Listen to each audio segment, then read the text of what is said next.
रामनाथ राजेश और फिर जुड़ा हूं नाबालिग साथ है के साथ। बिहार में बवाल मचा हुआ है, पूरा विपक्ष एकजुट है और नीति के जो ईस हैं मुख्यमंत्री वो शराबबंदी पर अड़े हुए हैं।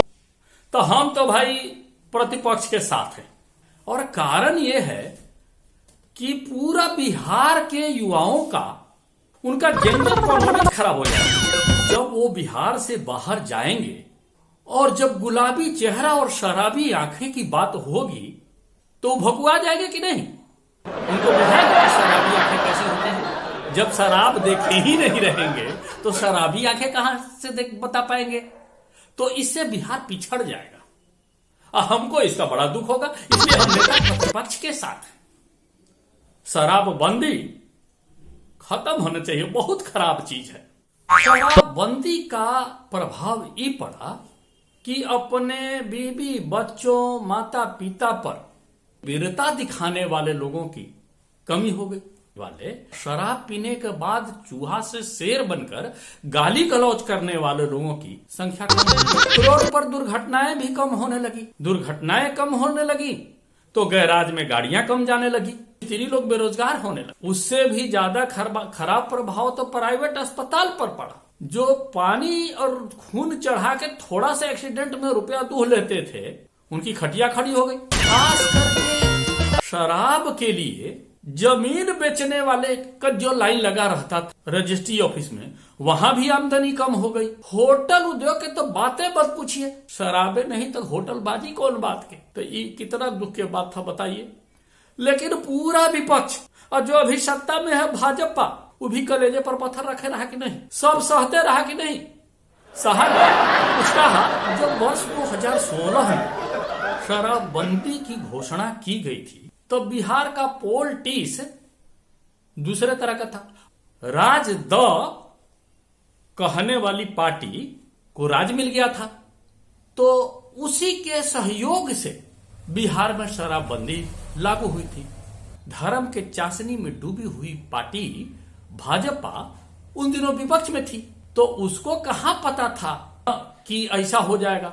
राज द कहने वाली पार्टी राज लेने के बाद राज छिना भी जाएगा, ये कोई सोचता है? बताइए, नहीं सोचता है। और नहीं सोचता है, इसीलिए राजद ने उस समय शराबबंदी को हां कर दी थी। तो भाजपा भी हाँ कह दी थी, राजद भी हाँ कह दिया था और नीतीश कुमार ने उसको लागू कर दिया। इससे 2017 के राजस्व में 6,000 करोड़ रुपए की कमी आई थी। लेकिन सब पार्टी करेजा पर पत्थर रख के इस कमी को बर्दाश्त कर ली। लेकिन उन दिनों कहां पता था कि ये कमी तो दिखाने वाली थी।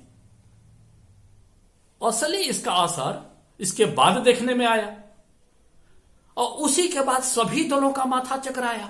शराबबंदी लागू हो गई, उसका कितना खराब प्रभाव पड़ा चुनाव में ये तो वह जानते हैं। गांव घर की महिलाओं ने पता नहीं का सूझा नीतीश ने, सब ने झाड़ के उन्हीं को वोट दे दिया। और उसके बाद पोल कितना टीस मारा, राजस्व की कमी ने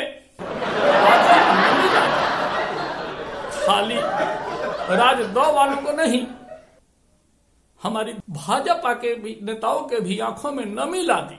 बर्दाश्त की भी एक सीमा होती है कि नहीं? लेकिन बर्दाश्त बिहार को जहां की भ्रष्टाचार शिष्टाचार माना जाता है, शराब मुक्त करने का प्रयास कि यहां के नेताओं और अफसरों ने विफल कर दिया।